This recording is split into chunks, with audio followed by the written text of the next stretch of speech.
fait des vidéos sur Internet et plus particulièrement sur Dailymotion. On va vous éclairer rapidement. Particulièrement sur Dailymotion. Non, merde, sur jeuxvideo.com, je me suis trompé. Je me suis planté. Donc, mais on a commencé, enfin moi j'ai commencé sur Dailymotion, on va vous éclairer rapidos d'ailleurs sur cet aspect du coup de mon parcours, histoire que vous compreniez un petit peu toute la suite de l'intervention. En gros j'ai commencé quand même dans mon coin, dans ma chambre, en enregistrant de ce que je racontais, tout en jouant à des vieux jeux. Le PC me servait juste à capturer le vieux jeu qui tournait sur un émulateur. Et en gros j'avais pas besoin de grand chose pour faire des vidéos à l'époque, et ça c'était il y a 4-5 ans maintenant. Et ces vidéos étaient suivies par assez peu de monde, il n'y avait pas encore... parce qu'aujourd'hui quand on parle de YouTube, de création vidéo sur YouTube ou de création vidéo sur Internet, ce que les gens demandent en premier c'est mais comment ça marche, enfin, pourquoi comment faire pour... On a eu une interview tout à l'heure, je ne sais plus où ils sont, mais voilà, ils sont là, et ils nous ont demandé mais alors c'est quoi la recette du succès pour que ça marche bien? À l'époque, on ne pensait pas à ça, à l'époque on pensait tellement pas à ça, parce que tout simplement, il n'y avait personne qui avait du gros succès sur Internet en vidéo il y a 5 ans. Il y a 5 ans, vous ne connaissiez pas Norman. Donc il n'y avait pas encore toute cette hype qu'il y a maintenant. Il n'y avait pas toutes les logiques qui vont avec, qui sont celles qu'on peut retrouver maintenant même dans certaines interviews, pas particulièrement celle-ci, mais ce qui sont les logiques de c'est quoi l'entretien de la chaîne, combien d'abonnés, même la course aux vues aussi, qui avait déjà un peu, mais à une échelle beaucoup moindre. Mais cette logique d'entretenir une chaîne n'était pas du tout la même.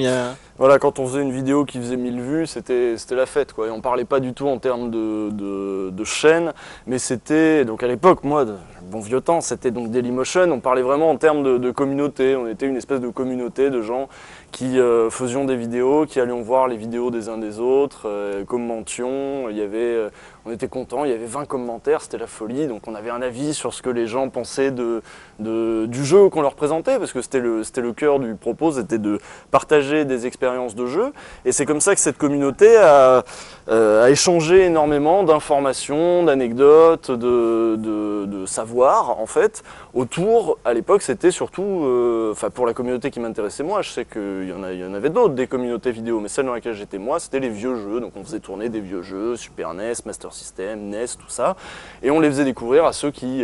parce que c'est vrai que ça vient d'un truc tout con, c'est grâce à l'émulation, tout le monde a pu télécharger plein de ROM à un moment, et essayer plein de jeux. Sauf qu'il y a des jeux, on les a essayés, on les a pas compris. C'était bien d'avoir des gens qui avaient essayé les jeux et qui avaient peut-être joué même avant l'émulation et qui du coup nous expliquaient, ça, vous voyez, il y a des jeux qui sont plus compliqués que d'autres tout de même. Et même quand on lance la ROM, mettons que ce soit en japonais ou trucs comme ça. Donc il y avait plein de choses à apprendre, plein de choses à découvrir et on l'a fait à plusieurs, donc c'était très cool. Et c'était commode pour faire de la vidéo en fait, parce qu'avec l'émulation, on avait juste à capturer son écran et on avait le jeu qui faisait de la vidéo et on avait juste à mettre du son par-dessus. Donc ça permettait à des gens qui avaient aucune compétence technique en termes d'audiovisuel de prendre la parole en public aussi avec les outils qui sont ceux de l'audiovisuel. Et on pouvait le faire sans aucun matériel, il suffisait d'avoir un PC et un micro-casque, ce que tout le monde a, et ce que vous pouvez toujours faire chez vous, un PC, un micro-casque, et vous pouvez faire des vidéos. Je voulais vous demander, première chose, est-ce qu'il y en a parmi vous qui ont déjà publié et fait des vidéos sur Internet ? Ouais, on en a 1, 2, 3, 4, 5. Toi, dis, qui essaie d'être discret, est-ce que tu as déjà fait des vidéos sur Internet? Ouais, donc ça fait 6, c'est pas mal déjà. Et maintenant, on va reposer la même question un peu différemment. C'est combien d'entre vous, par contre, en pareil, à main levée, avaient eu accès à des canaux d'expression dans l'audiovisuel classique, c'est-à-dire télévision, par exemple? Voilà, et il en va de même pour la presse jeux vidéo, c'est-à-dire qu'à un moment, ceux qui parlaient de jeux vidéo, c'est ceux qui étaient... Alors le milieu de la presse jeux vidéo, il est quand même assez particulier maintenant, mais il était déjà il y a 20 ans un peu autrement, parce qu'il y a 20 ans, il y a eu besoin à un moment d'une presse jeux vidéo, il y a des gens qui se sont dit tiens, il y a du pognon à se faire dans la presse jeux vidéo, mais il fallait des journalistes et personne n'avait de formation journaliste jeux vidéo il y a 20 ans, donc s'y retrouvaient des espèces d'experts improvisés, de très gros joueurs qui avaient envie d'écrire, qui savaient écrire, qui avaient un semblant de plume, parfois pas du tout, mais c'était un peu à l'arrache, donc ça c'était la première génération si vous voulez de journalistes, ceux-là sont arrivés, et puis bon ensuite les ont rejoints ceux placés par papa, maman ici, ceux qui avaient bataillé très dur pour se retrouver là, en fréquentant les bonnes personnes aussi, ça comptait. Mais en tout cas, il y a maintenant il y a eu un milieu vidéoludique, mettons à la fin des années 90, qui monopolisait la parole dans ce domaine et qui avait son discours, qui avait ses références, qui avait son agenda, ses priorités, etc. Donc la création de vidéos et Internet en général, parce qu'avant la création de vidéos, il y avait déjà les sites Internet, ont permis de faire émerger aussi d'autres façons de parler de jeux vidéo, un peu plus détendues aussi parfois, un peu plus sérieuses aussi parfois, c'est là où ça peut être plus étonnant paradoxalement, mais tout de même, parce que on peut se permettre d'être plus sérieux quand on n'a pas nécessairement d'impératif économique, d'impératif au niveau du calendrier, de la date, de machin, on n'est pas soumis au tyrannique calendrier de sortie des éditeurs, on peut faire ce qu'on veut, traiter d'un sujet en profondeur, y consacrer le temps qu'on veut, c'est quand on le fait par passion, il n'y a pas de raison. Mais ça, on peut élargir un peu le propos, c'est un effet qu'il y a eu Internet. Là, je parle jeux vidéo, ça. Mais le propos de notre conférence, c'est qu'on parle de vidéos, de jeux vidéo, mais vous comprenez bien que ça n'est qu'à titre d'exemple pour vous parler de tout ce que permet Internet, ça vous l'avez compris, je pense. Qui a brisé justement, tu parlais d'un monopole de la parole, et Internet a permis justement de briser une certaine verticalité de l'information, où il y avait des points d'émission dans l'information qui étaient des points névralgiques, ce qui était grosso modo la presse, et donc il y avait une verticalité en disant qu'il y avait un point d'émission et tout le monde était chargé de bien vouloir recevoir le même message tranquillement. Alors que maintenant, avec Internet, donc, on ne va pas l'apprendre à des ingénieurs qui a un réseau par commutation de paquets, on peut être autant un point de réception qu'un point... T'aimes bien placé que tu le sais, ça. Un point d'émission qu'un point de réception. Donc on est passé complètement à une horizontalité de la diffusion de l'information aussi. On peut aller chercher l'information où on veut, de qui on veut, et on commence maintenant avec ces pratiques-là, vu que n'importe qui peut émettre de l'information, il y a un rapport critique à cette information qui se met en place. À savoir, on se pose plus facilement la question, maintenant qu'il y a Internet, qui est celui qui me parle et de quel droit il me donne ces informations-là.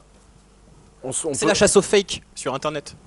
On peut se le dire de ceux qui publient sur YouTube, on peut se le dire des journalistes, puisque maintenant, on n'est pas obligé de les écouter eux. On peut aussi en écouter d'autres, sur ce sujet comme sur d'autres.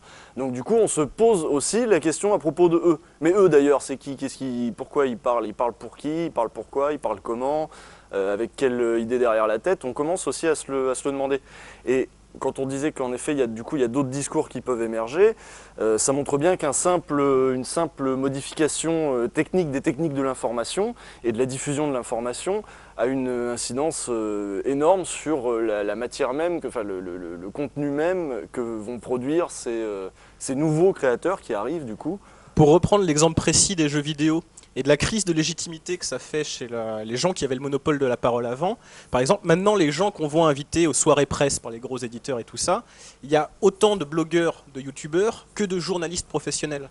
Ça les rend fous, hein, les journalistes professionnels. Parce que les gens se rendent compte en disant, ben bon, le journaliste, qu'est-ce qu'il a de plus que n'importe qui prenant la parole sur le jeu vidéo ? A priori, parce que avant, c'était les seuls qui avaient les moyens de prendre la parole. Maintenant que tout le monde peut prendre la parole, on commence à se poser la question de quelle est la spécificité de leur discours. On leur demande d'avoir une valeur ajoutée qu'ils n'avaient pas besoin d'apporter auparavant. Absolument. Donc il y en a qui vont attendre... Ouais. Avant, c'était, oui, voilà, avant ils avaient le monopole qui justifiait en lui-même leur prise de parole. Ils avaient le droit de parler puisqu'ils étaient au bon endroit pour parler, savoir le milieu de la presse. Et ils avaient... Alors, maintenant, donc, les journalistes vont vous dire, oui, mais tout de même, on a l'exclusivité sur des infos.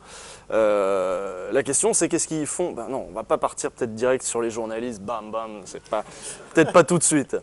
Vas-y, enchaîne sur d'autres trucs. Si, parce que justement, avant, il y avait l'exclusivité, mais maintenant que les youtubeurs, donc des gens qui sont des particuliers, qui étaient des amateurs, parce qu'il y a quand même une professionnalisation de ce milieu-là, on est un bon exemple, sont invités aussi à être au contact des éditeurs et trouvent aussi l'exclusivité du fait qu'ils touchent beaucoup de gens. L'éditeur, lui, son intérêt, c'est de diffuser son information auprès de sa communauté.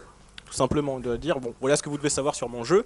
Et à partir du moment où on a des Diablo X9, pour le citer que lui, mais puisque c'est un gros... C'est pas le seul. C'est pas le seul, mais comme il a une grosse communauté autour de lui qui fait des millions de vues, forcément, c'est plus facile de toucher sa communauté à travers lui, sachant qu'en plus, dans le rapport qui se fait entre un youtubeur et sa communauté, c'est pas le même qu'entre un journaliste et ses lecteurs. Il y a un rapport de confiance qui se met en scène en se disant c'est quelqu'un qui prend la parole de son plein gré, c'est pas à la base c'est pas son métier, même si maintenant il y a moyen d'en vivre. J'avais fait un article là-dessus, je vais m'éloigner un petit peu du sujet mais pas tant que ça.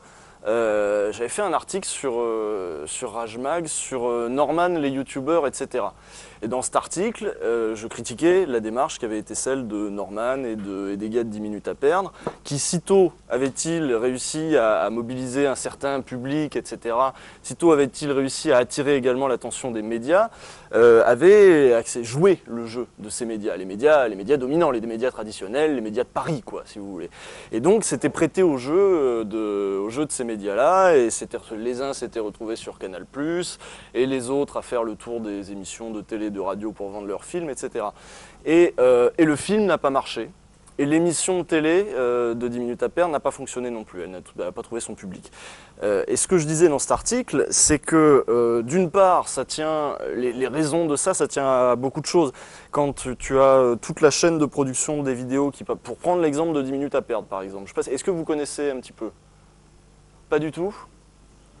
Bon, 10 minutes à perdre faisait des petites vidéos humoristiques sur YouTube qui marchaient très bien, qui étaient assez absurdes, faits main si vous voulez, ils étaient que deux et ils se filmaient pour faire des dialogues à deux, il y en a un qui prenait la caméra, puis ensuite c'était le tour de l'autre, chant contre chant, c'était assez à l'arrache et il y avait un humour, c'était un peu avec 3 bouts de ficelle, un petit peu pipi caca, mais c'était assez frais, assez nouveau, il y avait un peu d'absurde et ça fonctionnait plutôt pas mal.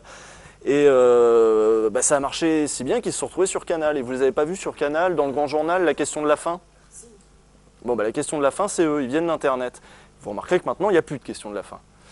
Ils se sont fait virer. Ou ils se sont fait, je pense qu'ils ont signé pour assez longtemps, du coup ils se sont fait mettre un peu au placard, si vous voulez. Ils ont fait un autre projet en attendant, mais qui n'est pas très diffusé. Et puis, pour l'instant, je crois que Canal les a sur les bras, ils ne savent pas quoi en faire. Donc ça ne fonctionne pas très bien pour eux. Le but de l'article, c'était pas de pourrir ces gens-là, c'était de dire qu'en fait se joue quelque chose sur Internet qui n'est pas juste facilement transposable à la télé. Parce que c'est pas juste le contenu de ce qu'ils ont produit, ni leur personnalité, parce que Norman, vous connaissez par contre, c'est la nouvelle vague de l'humour, si vous voulez. Mais c'est pas dont chacun pourra constater...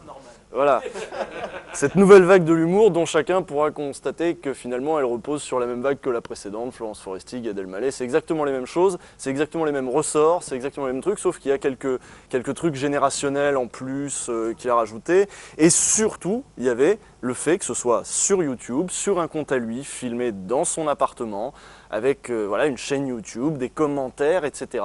Et par exemple les commentaires, j'en ai parlé l'autre fois, c'est vachement important, ça ajoute quelque chose sous la vidéo des commentaires. C'est de l'hypertexte si vous voulez, vous avez la vidéo et vous avez toute une somme d'informations en fait en dessous qui sont intéressantes. Si quelqu'un dans 20 ans veut savoir ce que c'était que Norman fait des vidéos, il va pouvoir voir la vidéo et si ça existe encore, s'il y a encore les YouTube en ligne dans 20 ans, il pourra voir aussi toute la masse de commentaires et voir ce que les gens en ont pensé, sur quel angle, ce qui a plu aux gens à l'époque, sur quel angle il a été critiqué, etc.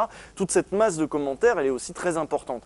Elle est très importante en tant que masse documentaire, mais elle est aussi très importante pour celui qui visionne, qui a du coup un peu moins le sentiment d'être passif, parce que si ça lui plaît, il est content de pouvoir dire j'aime bien, si ça lui plaît pas, ça lui fait du bien de pouvoir dire c'est de la merde et de mettre un pouce rouge, donc ça joue énormément au succès des vidéos YouTube.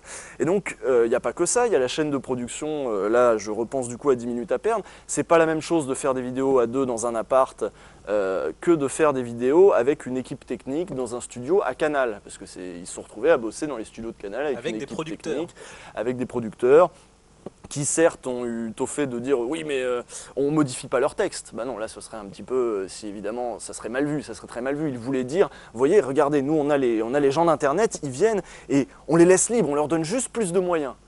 Et bien mine de rien, en leur donnant plus de moyens, vous changez déjà pas mal de choses. Vous changez tout le process de création de la vidéo. Est-ce que la vidéo va être la même quand on passe 8 heures, 15 heures dessus? Mettons 3 heures d'écriture, je pense pas que ça leur prenait des plans, c'était des vidéos d'1 minute. Norman, de son propre aveu, dit ma vidéo, je l'écris, je la tourne, quoi. Et elle est en ligne le soir même. Donc, mais mine de rien, ça joue pour la fraîcheur, si vous voulez, du truc. Et quand il y a donc une chaîne de production qui du coup rallonge considérablement le temps de production, forcément le contenu final n'est pas le même, la fraîcheur, l'authenticité, il y a plein de trucs qui se perdent. Et donc, mais ça c'est pour le contenu, mais ce que je disais dans l'article, c'est qu'au-delà du contenu, voilà, il y a toute la chaîne de production, le mode de diffusion, voilà, c'est aussi con que ça, mais à la télé c'est à heure fixe, il faut être là à l'heure, machin, sur internet tu regardes quand tu veux. Et tous ces trucs-là, oui. Puis il y avait ce côté que ça offre une certaine liberté Internet, parce que ça justement, on parlait des producteurs, ça coupe toute cette chaîne de hiérarchie qu'il y a dans les médias traditionnels. Quand on est un producteur de vidéos sur Internet, on est en relation directe avec son public, on se retrouve avec des cas de gens qui sont des particuliers et qui sont directement en contact avec des régies pub sans passer par avoir l'aval des producteurs et tout ça. Or, les producteurs de Canal, quand ils sont allés chercher Baptiste Lorbert et son compère, déjà son compère il s'était déjà barré. Ils ont influencé son process de création en lui disant on veut que tu nous fasses du 10 minutes à perdre. Alors qu'à la base, sur sa chaîne, il pouvait faire ce qu'il voulait. Il n'était pas enfermé dans un format. Or là, on lui a donné un format, à savoir, tu vas nous faire ce que tu faisais. T'as une case d'une minute tous les jours, bam. Bon bah, au-delà du fait que ce soit un défi pour un auteur d'avoir une minute tous les jours, alors que jusque-là, il faisait une minute toutes les semaines, toutes les 2 semaines, c'était un peu random, quoi. C'est quand ils avaient des idées. On voit bien que ça a modifié pas mal de trucs. Pourquoi je vous parle de cela alors que je voulais vous parler de jeux vidéo à la base? C'est pour vous dire qu'avec ces processus de création, avec les commentaires, avec le fait que ce soit homemade, que ce soit vraiment fait à la maison, Norman, on voit chez lui derrière, il y a son pieu, il y a son truc, c'est son appart, quoi. Et bien ça crée une espèce de climat de confiance, une espèce de ah, il est comme moi, ah, il y a une espèce de connivence entre le public et le créateur de vidéo, même s'il ne lui ressemble pas exactement, mais au moins, il n'y a pas cette espèce de côté froid, il est dans un studio, il y a une équipe technique qui coupe un petit truc. Sur Internet, les gens étaient contents de trouver des gens qui bricolaient, d'autres vrais gens, ils avaient l'impression d'avoir d'autres vrais gens en face qui faisaient d'autres trucs. Et c'était marrant, pas seulement parce que les textes étaient bons, mais les mêmes textes faits dans une chronique de Canal tous les jours, ne marchent pas. Ça veut bien dire qu'il se joue quelque chose d'autre, il y a quelque chose de prodigieux. C'est comme quand quelqu'un... Vous regardez un groupe qui joue de la musique à la télé, vous faites ouais. Vous avez le même sur scène là maintenant, vous les regardez autrement. Parce que voilà, il y a un contact, il y a une proximité, vous faites waouh, c'est prodigieux ce qu'ils font avec des instruments. Alors que à la télé, vous faites il fait de la musique quoi, à la télé quoi. Voilà. Oui, mais il y a quelque chose d'un peu différent. Et donc, il y a ce climat de confiance qui peut se créer entre quelqu'un qui fait de la vidéo et son public. Le fait que ce soit quelqu'un, que ce soit un individu, que ce soit pas une boîte, une entreprise, une boîte de prod, une équipe qui aurait un nom abstrait, je sais pas quoi. Et pour en revenir du coup aux éditeurs et à la pub, etc. et au mode de financement, en fait sur Internet, j'avais lu un bouquin donc, de Ignacio Ramonet qui parle c'est un cadeau que Dorian m'avait fait. Il était allé à la librairie, je lui ai dit ramène-moi un bon bouquin, un truc que j'aime bien. Et il est revenu avec le bouquin de l'ancien rédac-chef du Monde Diplo qui parle de la transformation, de l'explosion du journalisme. Il s'appelle le bouquin, vous devriez le lire, c'est très intéressant, c'est pas très long et c'est très instructif. Ça parle à peu près de ce dont on vous parle là, c'est-à-dire de la transformation radicale des médias actuellement et de la prise de parole publique, si vous voulez.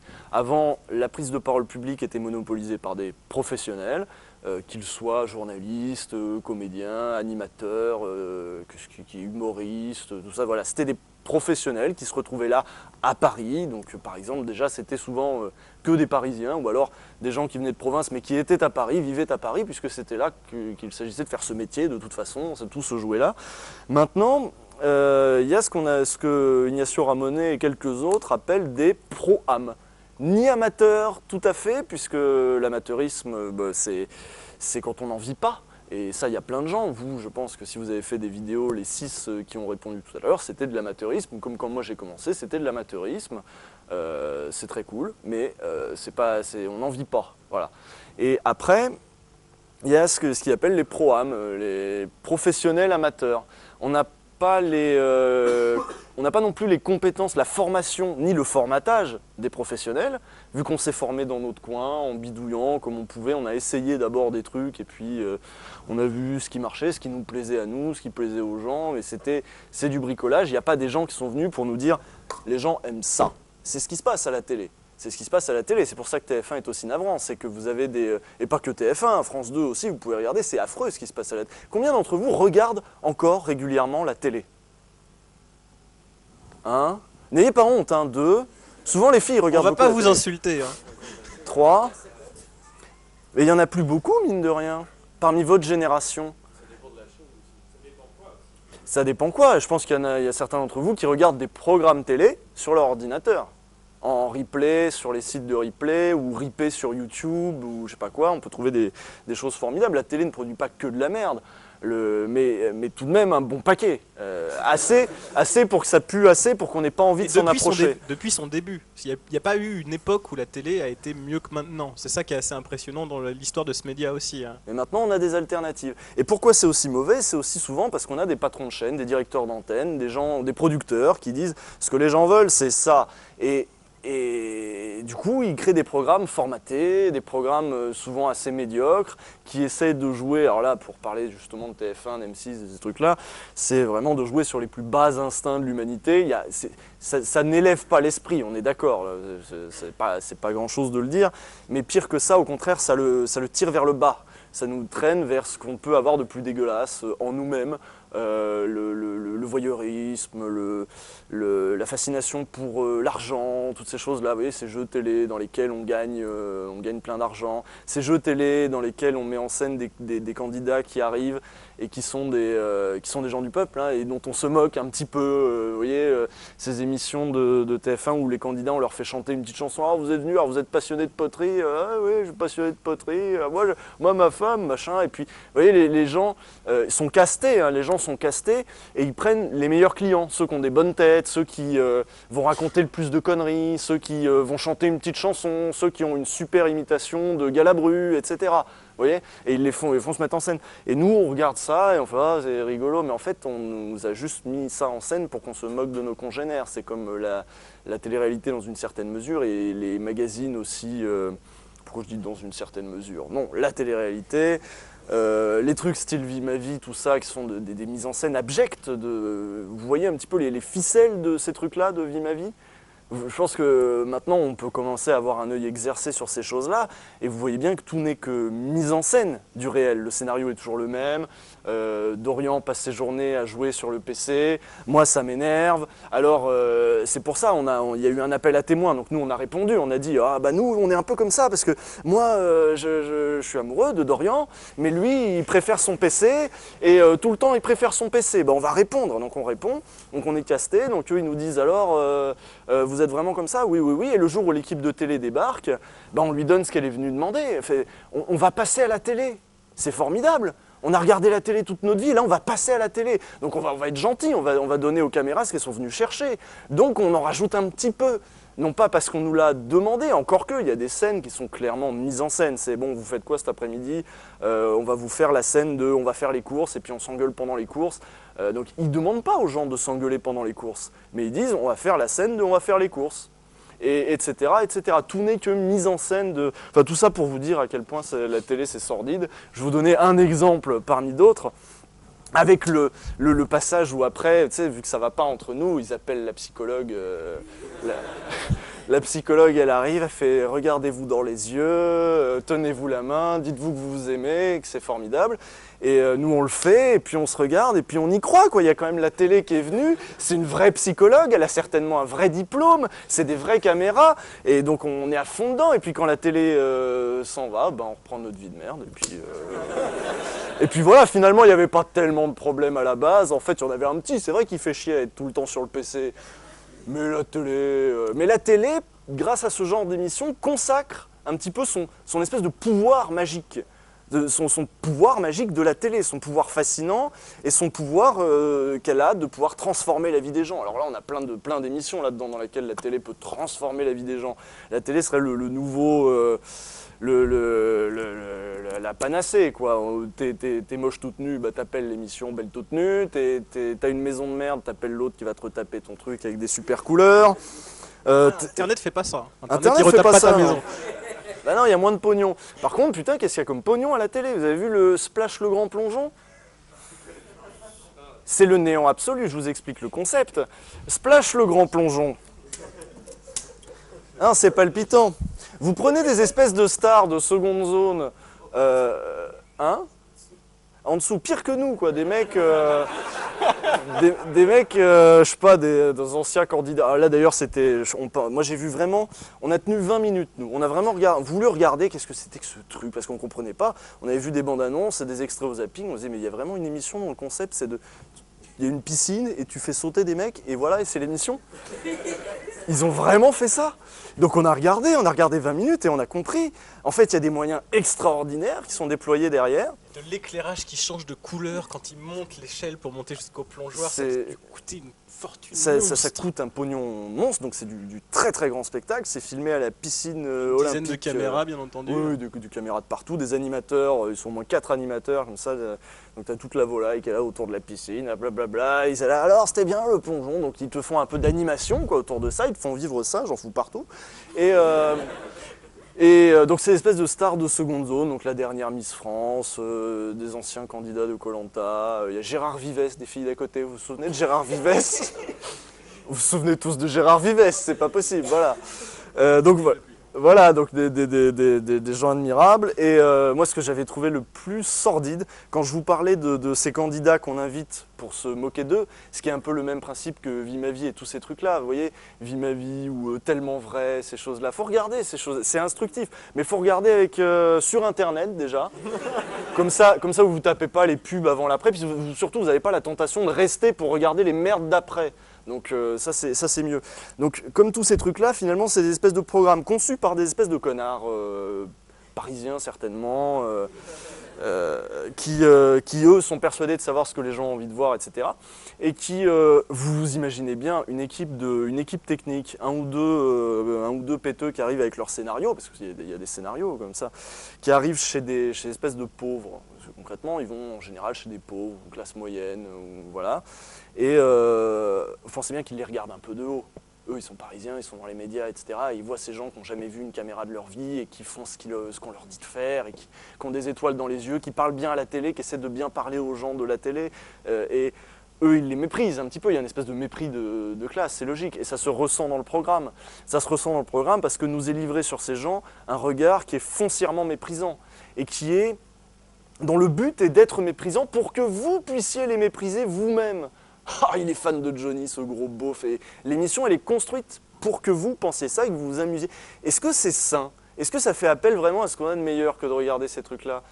C'est pas bien. Je sais plus où je voulais en venir. Mais en moi. tout cas, je vais rebondir sur un truc que tu as dit, ce que tu as parlé de la tentation de rester après à la télé. C'est que Internet a aussi changé complètement la temporalité dans la consommation de l'information. Ah oui, ça y est, je sais. Bon. Quant à la télévision, on va prendre par exemple le cas typique, au-delà du fait que la temporalité c'est un temps linéaire, c'est-à-dire que tu as une grille des programmes qui est fixée de 6h du matin jusqu'à minuit avec des programmes de la nuit qui sont des rediffusions entre les deux. Et pour tout le monde, ce sera ça. Avec Internet, tu cliques sur une vidéo, avec YouTube, tu as plein de vidéos conseillées à côté, tu pourras cliquer ce que tu veux, consommer ce que tu veux. Et prenons un journal télévisé, on va vous parler de la crise, on va vous parler de déficit de la dette publique, des trucs très compliqués, on va vous y consacrer 10 minutes. Vous en voulez ça, là, t'es généreux, là. Oui, 10 minutes, je suis généreux. 3 minutes. Allez, lancement, sujet compris. Vous en voulez plus? Bah, voilà quoi, c'est... Non, Puis c'est pour fini. vous. Non, après, on passe au sujet conso, l'ouverture des soldes. Voilà.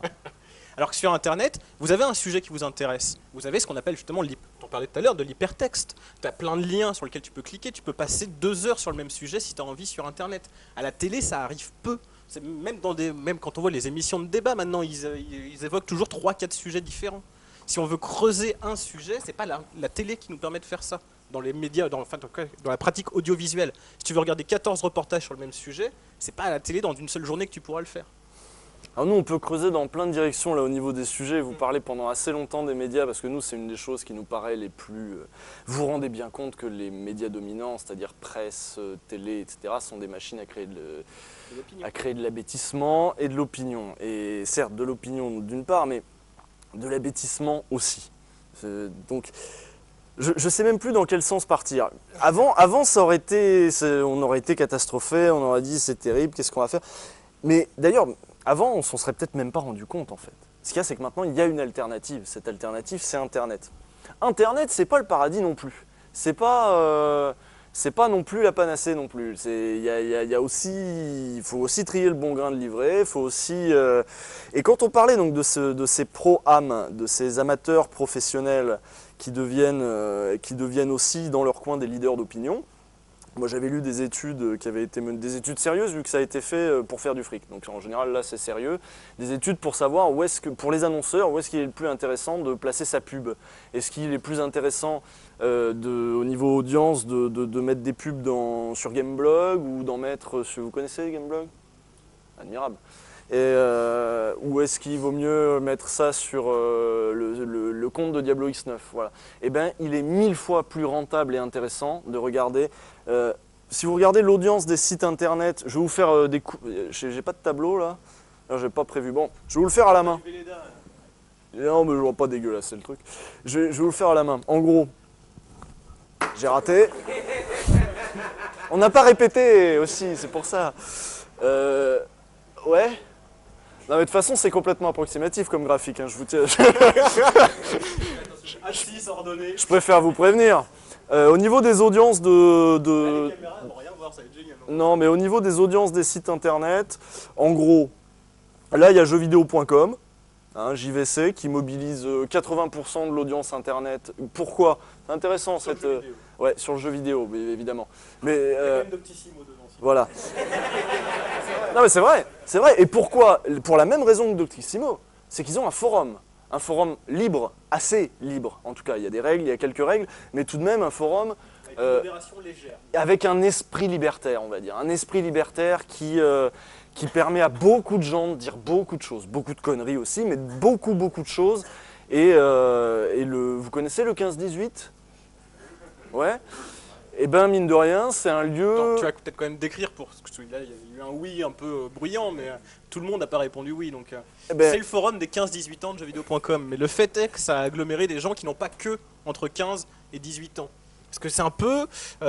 si vous voyez 4chan aussi, qui a un truc qui permet d'être complètement anonyme sur Internet. Vraiment. C'est le système. C'est pas le cas sur le 15-18, mais il y a le même esprit qui est, on peut foutre un peu le bordel, parce qu'on est entre nous, on est entre gamins, on n'en a rien à battre.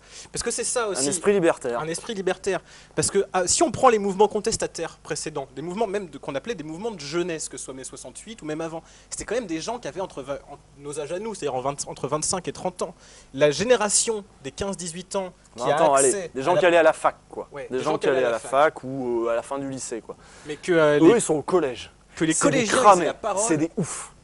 non mais c'est vrai. C'est vrai et c'est pas une mauvaise chose. C'est des collégiens qui ont accès à la parole publique et ils sont violents avec. Puis maintenant, mais ils la maltraitent dans le bon sens du terme, quoi. Et regardez par exemple leur figure de proue, les gens qu'ils admirent c'est des gens qu'on n'aurait pas vu à la télé. C'est un discours qu'on n'aurait pas entendu à la télé. Un Cortex qui dit toi je te baise à tout va sur des vidéos YouTube, c'est des trucs qu'on n'aurait pas pu avoir avant. Ils admirent pas Cortex, hein. Ils ont un peu de bon sens. Non, si, ils ont un peu de bon sens, moi je trouve. Ça part dans tous les sens, mais au fond, tu peux dégager une espèce de bon sens. Et donc, qu'est-ce qu'on disait? Oui, donc, si jeuxvideo.com vampirise 80% de l'audience jeux vidéo, j'écris tout petit, personne ne voit, mais pour moi, au moins, je me rappelle, 80% de l'audience jeux vidéo sur Internet, c'est en grande partie grâce à son forum, qui est énorme, puis grâce aussi au fait qu'il a un nom de domaine formidable, et puis grâce au fait que voilà, c'est un site très généraliste, donc il y a beaucoup de facteurs qui font qu'il a écrasé le marché.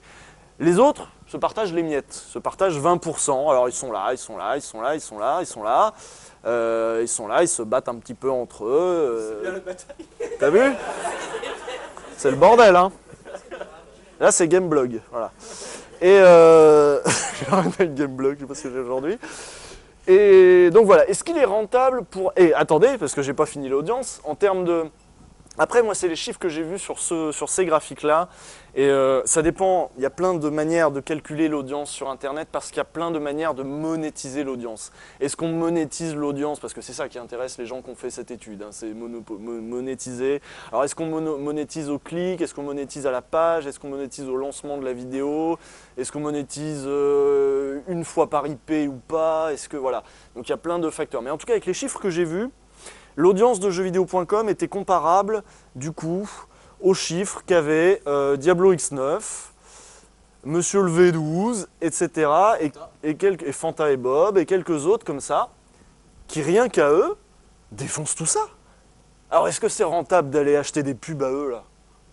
Sachant que ça va pas être vu par grand monde, ou ça va être vu par les nerds de d'habitude qui en plus, je sais pas, je pense que les gens de Gamecult par exemple, ils sont quand même un esprit critique, machin, tout ça, c'est un peu chiant. Alors que là, ils ont pas tous de l'esprit critique, hein, puis ils sont nombreux, donc on peut y aller. Et ces amateurs professionnels sont devenus des cibles, des proies privilégiées pour les éditeurs, pour plusieurs raisons. Enfin, pour plusieurs raisons. Pour la première raison, vous la comprenez tout de suite. Mais il y a plein de facteurs qui ont contribué à ça. D'abord, eux-mêmes, quand ils ont reçu leur premier jeu d'éditeur, ils ne se sont pas dit c'est de la corruption, tous autant qu'ils sont. Ils se sont dit c'est la consécration. Ça y est, on me reconnaît en tant que... Bah oui, parce qu'ils avaient un problème de légitimité. Ils parlaient, ils monopolisaient la parole, ils disaient des trucs sur des jeux, et les gens les écoutaient, mais ils étaient amateurs, quoi. Mais à partir du moment où ils reçoivent des jeux, à partir du moment où ils sont invités en avance, où ils sont invités aux soirées de lancement, où ils reçoivent des press kits, vous connaissez ce que c'est les press kits? Ouais. C'est en gros les jeux, quand un journaliste reçoit un jeu, il ne reçoit pas que le jeu. Pas toujours, hein, mais pour les lancements importants ou pour les soirées de lancement, etc. T'as un petit cadeau avec une jolie plaquette qui t'explique le jeu en papier glacé qui coûte une fortune. Bon, c'est pas tant la plaquette non, mais je veux dire, c'est pas la boîte que toi t'achètes 70 € et que t'as notice en papier dedans. J'avais lu un article intéressant. Enfin, non, c'était pas un article, c'était quoi? Si, c'était un article à la base. On avait vu ça sur le groupe professionnel. En gros, les journalistes soutraient de ce que certains blogueurs commençaient à revendre les press kits qu'ils avaient. Et ils les vendaient cher parce que c'est collector, c'est hyper collector. Donc il y a une demande, forcément. Si vous avez un truc que seule la presse a eu, donc auquel le grand public n'a pas accès. En l'occurrence, c'était la version press kit de Assassin's Creed, c'est le 3e, avec un Tomahawk, un faux Tomahawk. Un Tomahawk, quoi. Vous en avez pas, vous, des Tomahawks? Ben, les journalistes, ils en ont reçu. Et quelques blogueurs, quelques youtubeurs ont reçu aussi ça. Et certains ont dit, putain, ça vaut peut-être du pognon, il y a peut-être des cons qui sont prêts à payer cher pour un Tomahawk en mousse. Donc, ils n'avaient pas tort, et c'est arrivé plusieurs fois. Enfin, c'est arrivé plusieurs fois, ça arrive fréquemment, qu'en effet, il y a des gens qui revendent les press kits assez cher. Donc, les journalistes soutrent de ça, parce que pour eux, c'est du matos pour travailler. Alors là, on a beaucoup ri, on a vu des commentaires de journalistes qui disaient, mais ça, c'est pas fait pour revendre, c'est du matériel pour travailler. Qu'est-ce que vous allez faire avec... Vous avez besoin de ça pour travailler? Non, ça c'est pour vous acheter, les gars. Ça c'est pour vous faire plaisir, quoi. Pas vous acheter, c'est pas aussi clair que ça. C'est pas je te donne des cadeaux et tu vas bien écrire bien ce que je te dis. Non, mais c'est pour entretenir une complicité, un certain bon climat. Pour que tout le monde continue à s'entendre bien. Et donc certains des youtubeurs revendaient ça. Qu'est-ce que je voulais dire? Donc ils sont partis. Oui, chose, par contre. Parce que tu parlais de monétisation et de différentes manières de monétiser. Ça, c'est quelque chose dont le public est au courant maintenant et il se pose des questions là-dessus. On peut le voir. Moi, je sais que je lis beaucoup de certains forums et même les commentaires. Les gens se posent la question des rémunérations et de la monétisation des youtubeurs. Et donc, de la manière dont les publicités qui s'affichent avant les vidéos génèrent du profit. Il y a eu des scandales autour de Adblock, des gens qui demandaient de ne pas mettre Adblock parce que ça empêchait de monétiser. Est-ce qu'il y en a parmi vous, c'est intéressant, qui ont mis Adblock? Putain! Bravo les gars! Eh ben dis donc, mais je vous comprends. D'une part, je vous comprends parce que c'est pas vivable Internet sans Adblock en fait. Honnêtement, c'est pas vivable. Et d'autre part, nous, sur jeuxvideo.com, on sait qu'on a de plus en plus de gens qui ont Adblock, donc de plus en plus de mal à monétiser nos propres trucs. Donc nous, on est un peu le cul entre deux chaises. Moi, j'aimerais bien ne pas dépendre de ce genre de choses. Nous-mêmes, on aimerait bien commencer à réfléchir, parce que vous voyez actuellement le modèle, vous avez compris, hein, le modèle de financement des gens qui font des vidéos, c'est les pubs. Mais si les gens sont plus prêts à... On va pas les engueuler. On va pas les forcer. Mais ce qui fait que qu'on trouve un autre moyen. On va peut-être trouver, on va peut-être pas trouver. Peut-être que ça va être peut-être que tout le monde va se mettre à couper la pub et que ça va être la fin de ces amateurs professionnels qui vivent de la pub. On sait pas. Et ce que je voulais dire, c'est que les gens prennent conscience de ces questions-là et prennent aussi conscience à ce moment-là que, en fait, nos vidéos, vous y avez accès gratuitement entre guillemets. Il n'y a rien de gratuit. Ce que vous ne payez pas de manière sonnante et et trébuchantes, vous le payez en temps de cerveau disponible. On est comme Patrick Lelay, d'une certaine manière. Nous, ce qu'on vend, c'est du temps de cerveau disponible pour Electronic Arts. Nous, on le et vend on n'en pas. est pas fiers. Nous, on le vend pas. On donne à quelqu'un un levier qui permet de vendre le temps de cerveau disponible à Electronic Arts. Mais ce qui fait que les gens ont pris conscience de toutes ces mécaniques-là aussi, de monétisation. Alors qu'avant, on se posait la question de la rémunération de Pujadas, on se disait, ouais, bon, bah, il touche un salaire, ça doit être beaucoup, mais c'est un salaire. On faisait pas forcément le lien avec la pub, avec le fait que son programme était fait pour qu'on soit plus réceptif à la pub, pour qu'on puisse la monétiser plus facilement. Mais Internet, vu que ça marche de manière explicitement comme ça, a fait que les gens aussi ont commencé à se poser ces questions-là, à savoir comment Norman il est rémunéré, combien il gagne, comme ça, qui étaient des questions qu'on ne se posait pas nécessairement avec les gens de la télé aussi. Et pour pas mal de raisons. Les gens de la télé ont un rapport aussi qui est très différent à leur public. Quand un animateur fait son émission et qu'il rentre le soir, ce qui l'intéresse, c'est l'audimat. Bon, vous allez me dire les gens sur YouTube aussi. Mais c'est pas pareil, l'audimat c'est statistique, fait sur des échantillons. Non, oui, il y a cette question-là, mais admettons que tout de même, il y a des gens qui mettent du pognon là-dessus pour que ce soit à peu près fiable et il y a d'énormes sommes d'argent engagées, assez pour qu'on puisse s'imaginer que les chiffres médiamétrie sont un petit peu représentatifs d'une certaine réalité. Mais par contre, ce que j'aime bien dire, c'est que par exemple, reprenons l'exemple de tout à l'heure, Splash le grand plongeon. Est-ce que certains d'entre vous ont regardé Splash le grand plongeon ? Vous êtes un public de qualité. Non, vraiment personne? Eh bien. Bon, alors prenons, je sais pas, le Big Deal. Non, pas le big deal. C'est le midi, ça occupe. On va essayer de chercher autre chose. Je sais pas, les anges de la télé-réalité. Ah, voilà, un public de qualité, sauf lui. Une fois. Et pour te moquer, j'imagine. Voilà, tu as regardé ça, ils sont cons. Et non seulement tu t'es dit, ils sont cons, ce que le programme avait prévu, hein, mais en plus tu t'es, j'imagine, dit, c'est vraiment un programme de merde, médiocre, qui ne me tire pas vers le haut, etc. Et tout ce que je disais tout à l'heure, en somme. Ils avaient peut-être prévu aussi, ça. Oui, mais en fait, c'est pas qu'ils l'ont prévu, c'est qu'ils s'en branlent. Ils s'en branlent royalement. Ils sont contents. T'as regardé, t'as fait du... Donc, tu rentres dans le gros paquet de tous ceux qui ont regardé, même si celui-ci pourrait être scindé en deux ou en trois, ceux qui ont regardé au premier degré, qui ont vraiment beaucoup aimé, et ceux qui ont regardé en se disant mais quelle grosse merde, mais je le regarde quand même, et ceux qui ont regardé en disant je sais pas ce que c'est, mais tout le monde en parle. Donc parmi tous ceux qui ont regardé les anges de télé-réalité, tous ne sont pas des fans des anges de la télé-réalité, tous n'afficheraient pas publiquement le fait qu'ils ont regardé les anges de la télé-réalité. Et pourtant, tous comptent pour Médiamétrie, tous comptent pour la chaîne. Donc, les chaînes sont encouragées aussi à créer des programmes, des programmes merdiques qui feraient de la merde, tant que ça fait parler et tant que ça fait regarder les gens. Le Loft, ça a été ça. Ça a été ça la grosse révolution du Loft.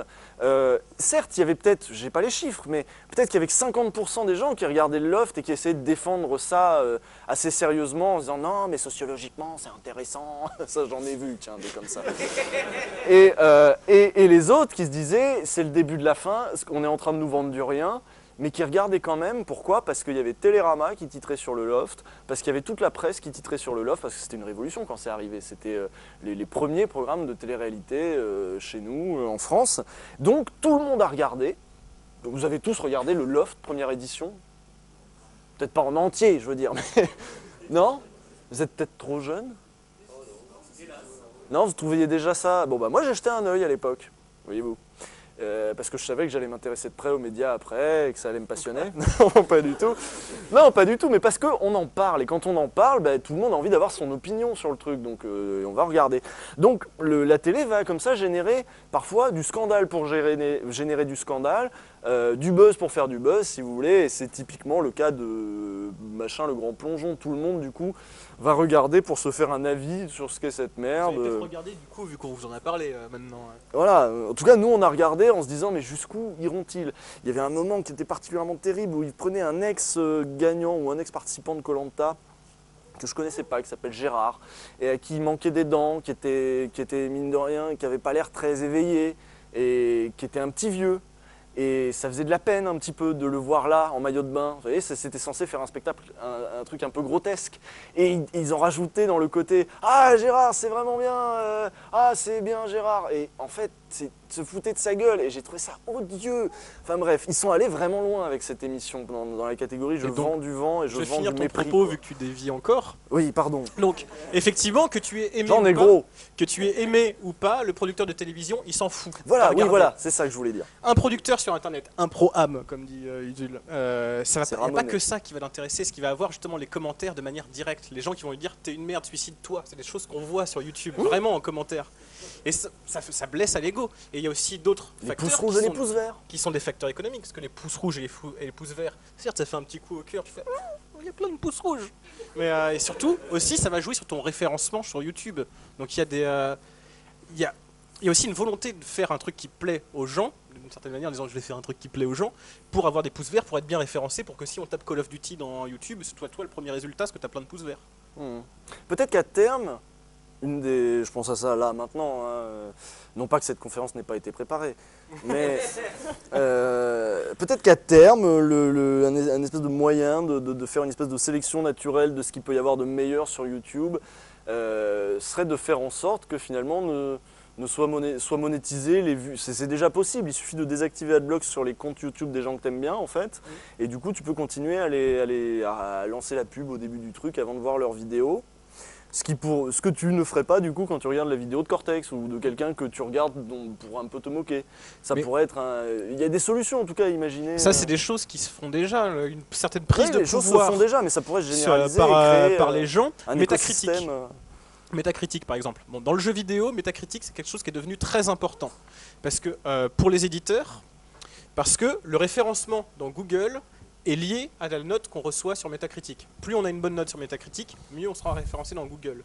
Donc quand les gens, pour Resident Evil 6, vont sur Metacritic en disant « c'est un jeu de merde, on va y aller en masse, tous ensemble, organisés pour mettre 0 à Resident Evil 6 », Capcom, il se chie dessus. C'est quelque chose, c'est un pouvoir que avant on n'avait pas. Les gens faisaient les malins en disant « oui, consommateur conscient, si t'aimes pas, t'achètes pas, et c'est peut-être comme ça que tu feras changer les trucs ». C'était une idée qui pissait pas très loin en fait, on s'en rend vite compte. Mais maintenant, on a des pouvoirs de faire pression de manière économique sur les revenus publicitaires et sur le référencement et sur la diffusion de l'information des éditeurs en tant que public. AdBlock pourrait être un outil politique aussi et un outil culturel. C'est vrai que c'est assez marrant vu comme ça. On va peut-être passer aux questions. Si vous avez des questions, Dorian, tu as un micro, tu as un micro volant. Même si ça ne servira pas à amplifier. Mais... Est-ce qu'il y a des trucs qui vous ont interpellé ou des résistances C'est pour l'enregistrement. Ah ouais, d'accord. J'aurais voulu savoir, vos liens avec jeuxvideo.com, en fait, les rédacteurs et tout ça, avec qui vous communiquez à peu près et tout. C'est intéressant, c'est intéressant. Je veux dire, oui, ça explique notre liberté de parole, par exemple.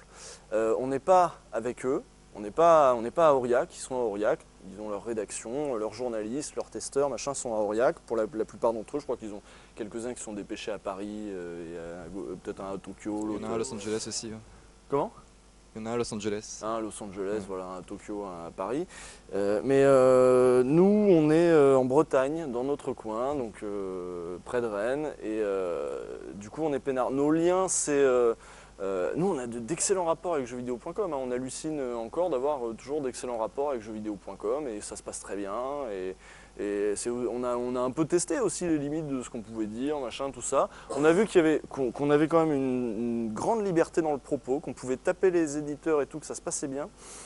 Par contre, on n'a pas trop le droit aux gros mots. Quand on dit des trop gros mots, ça passe pas. Mais c'est pas grave, du coup, Moi, je vais reprendre la citation que j'avais sortie dans l'épisode sur la censure. C'est on râle souvent contre la censure, mais elle nous oblige souvent à avoir de l'esprit.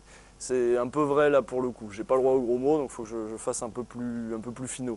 On préfère faire l'impasse sur les gros mots que sur... Oui, voilà, donc tout va bien.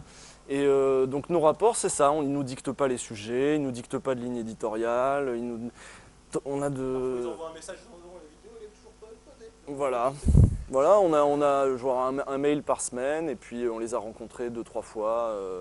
Ils sont venus nous voir comment on travaillait, et puis il est prévu que nous on aille aussi les voir, puisqu'on les aime bien, on va voir un petit peu, on aimerait bien voir la rédaction, etc. Et c'est une rédaction qui est intéressante, notamment vous avez vu que j'ai pas mal parlé de Paris, et ils sont pas à Paris justement. Donc ça explique aussi le fait qu'eux-mêmes sont un petit peu en retrait, un petit peu dans leur coin et ont aussi eux-mêmes une certaine liberté. Les reportages sur les soirées de lancement, c'est une société, c'est un prestataire comme nous qui est fait pour eux. C'est pas la rédaction qui se déplace boire du champagne avec la... Ouais, non, les rédactions, elles restent, elles bossent et voilà. Donc voilà, nos rapports avec jeuxvideo.com. D'autres questions? Ou observations, ou on peut arrêter là aussi si vous voulez, il est 14h10 je pense. Non? Oui? Voilà, faites-vous passer le micro entre vous. Moi, je vais te parler comme ça Non, maintenant non, pour non, être... c'est beaucoup trop pédé. Moi, ma question, c'est à propos de jeuxvideo.com. Pourquoi l'avoir choisi, ou enfin, si vous l'avez choisi? Oh, c'est eux qui nous ont choisi, enfin c'est eux qui... D'accord. Et donc, du coup, vous, qu'est-ce que ça vous apporte de travailler avec jeuxvideo.com? Au fond, vous auriez pu rester sur YouTube ou... Eh bien justement, c'est une très bonne question, et on en revient à tous ces trucs-là. Bon, d'abord, c'est eux qui, à un moment, ont dit « Putain, il y a un truc qui marche bien sur Internet. » Ils ont eu le nez creux, parce que c'était il y a 2-3 ans. Ils ont débauché avant tout le monde Diablo X9, ils ont débauché Fanta et Bob, ensuite Realme Up et Cœur de Vandal, et puis ils cherchaient toujours des gens. Et à Realme Up et Cœur de Vandal, ils ont demandé « Vous connaissez pas d'autres gens qui font des vidéos, des trucs un peu sympas ?» Et moi, j'avais fait 2 petits 3615 dans mon coin, qui était un essai d'adapter un peu le format podcast qui marchait bien aux jeux vidéo. Comme ça, je me suis dit, j'étais un peu le Norman du pauvre du jeu vidéo. J'essayais de faire un peu ça. Et eux, c'est ce qu'ils se sont dit, ah bah c'est ça qui va marcher, ça c'est bien, les gens ils aiment bien Norman, vas-y viens faire les trucs chez nous. Bon, depuis ça a un peu dévié, ça a un peu pris une autre gueule, et tant mieux, parce qu'on a pu retravailler un peu le truc. Mais voilà, c'est eux qui sont venus nous chercher. Enfin, c'est eux qui sont venus me chercher, et Dorian est arrivé un peu après pour m'aider. Mais là où c'est intéressant, ce que ça nous apporte, c'est qu'on est payé à la vidéo, en gros. C'est-à-dire que peu importe le nombre de vues, Il n'y a pas l'hégémonie du clic pour nous. peu importe le nombre de vues, la vidéo, elle a un prix, elle a un coût, elle est payée. Donc nous, c'est bon. On peut faire un peu ce qu'on veut derrière, tout en sachant qu'évidemment, on n'est pas non plus, on s'en bat pas les couilles de notre public. On reste comme sur YouTube, comme les gens qui sont sur YouTube, et donc au contraire de ceux qui sont à la télé, on reste un petit peu rivé aux commentaires.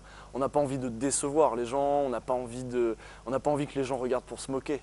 On a envie que les gens regardent parce qu'ils aiment bien, et toutes ces choses-là. Donc on est soumis toujours à ce même régime qui est le même que celui des gens sur YouTube, même si nous, il n'y a pas les pouces verts et les pouces rouges, mais en gros, on regarde quand même quelques commentaires, quelques bonnes pages de commentaires pour avoir un peu une idée du truc. Et ce que ça nous amène, ben mine de rien, c'est une vraie indépendance. Alors ça peut être paradoxal, puisque finalement, on est lié à un site internet. Mais bon, je vous ai dit un petit peu les modalités dans lesquelles on travaille avec eux, elles sont quand même assez cool. Et d'autre part, on n'est pas soumis à la tentation de la drague par les éditeurs. On peut les envoyer se faire foutre. Tous les partenariats qu'on a pu nous proposer autres que JVC, et Dieu sait qu'il y en a, en fait, voilà, il y a un truc dont on n'a pas parlé nécessairement à propos de ces gens-là, et pourquoi on avait fait des études pour savoir s'ils étaient rentables ou pas, c'est que les éditeurs s'y intéressent, mais pas seulement, il y a plein d'autres gens que ça intéresse, qui ont envie de se faire de la pub, que ce soit des boutiques en ligne, que ce soit tout ce que vous voulez, des sites internet, qui ont envie de se faire de la pub sur le dos de ces gens qui ramènent énormément de monde, quitte à y mettre un peu de pognon. Le problème, si c'était fait honnêtement, genre un petit truc au début, genre, je sais pas, betclick.fr présente Intel. Voilà, au moins c'est clair, il y a un sponsor. Mais vu que c'est un peu informel, parfois dans ces vidéos, souvent même dans ces vidéos d'amateurs professionnels, c'est déguisé. Ça, j'en ai parlé dans le... Dis-moi, qu'est-ce que tu fais? Je joue à Need for Speed Most Wanted. Voilà, Kemar. Ça, c'était Kemar qui avait fait une pub très bien déguisée pour Need for Speed Most Wanted. Donc il a touché un peu, hein. Il a touché un peu. Et il a fait du coup un super podcast sur la voiture. Vous connaissez Kemar? Ouais. La voiture, la conduite, et à un moment il fait « Non, tu ne joueras pas à Need for Speed Most Wanted !» Et il y a la boîte du jeu devant. Il a le t-shirt. C'est grotesque. On en arrive à des trucs grotesques, où à la fois il faut montrer le produit, mais pas dire nécessairement qu'on en fait la pub. Ou Hugo tout seul qui boit des Orangina toutes les 2 secondes dans les cuts. Voilà. Donc, est-ce qu'on a vocation, nous, amateurs professionnels, à devenir des hommes sandwich? Je ne pense pas. Est-ce qu'on a vocation à essayer de faire de la pub en loose day? Je trouve ni ça honnête, ni très moral. Ça nous met dans des positions de merde. Et ça nous met dans des positions malhonnêtes vis-à-vis du public, qui lui est en droit d'attendre qu'on soit honnête avec lui, puisque c'est créé justement un espèce de rapport un peu particulier entre le public sur Internet et le créateur de vidéos. Il est censé y avoir un espèce de rapport de confiance, parce que voilà, et à partir du moment où il y a les... Et c'est toujours pareil, dès que tu as des grosses boîtes qui viennent foutre leur nez là-dedans, l'argent corrupteur, etc. Je ne vais pas vous refaire François Mitterrand en 81, mais l'argent qui corrompt, voilà. Autre chose dans la liberté que nous Salaud. permet jeuxvideo.com, c'est que quand tu es diffusé sur YouTube, ta monétisation dépend aussi de l'utilisation que tu fais du matériau soumis aux droits d'auteur. Il y a le robot de Google, qui est un robot assez tyrannique, qui s'appelle AdSense. Non, c'est plus AdSense, c'est Sense ID, voilà. Qui, quand il repère un matériau qui appartient à des ayants droit, te dit « Ok, tu peux faire ta vidéo, tu peux mettre la musique dedans, mais tu monétises pas, on récupère l'argent, on le donne aux ayants droit. » Donc, on se retrouve avec des cas assez absurdes. Bon, déjà, il y a des vidéos de chants d'oiseaux qui ont été supprimées sur YouTube à cause de problèmes de droits d'auteur, mais aussi les vidéos des astéroïdes qui sont tombés en Russie. La première vidéo d'un astéroïde qui tombe en Russie a été filmée depuis une voiture avec un téléphone portable. Elle a été supprimée de YouTube à cause de la musique qui était diffusée par l'autoradio de la voiture qui appartenait à la GEMA, qui est l'équivalent de la SACEM allemande. Donc et nous, on est à l'abri de ça, vu que c'est jeuxvideo.com qui gère ces choses-là pour Ça nous reste aussi. un vrai problème pour certains créateurs qui travaillent dur sur leurs vidéos, y compris certains depuis longtemps. Est-ce que vous connaissez par exemple What the Cut? Oh, il est cool, Antoine Daniel.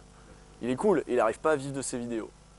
Pourquoi? Parce qu'il se fait emmerder sur des droits d'auteur, il a eu 2 rappels à l'ordre, et du coup il se fait emmerder, il n'arrive pas à vivre de ses vidéos.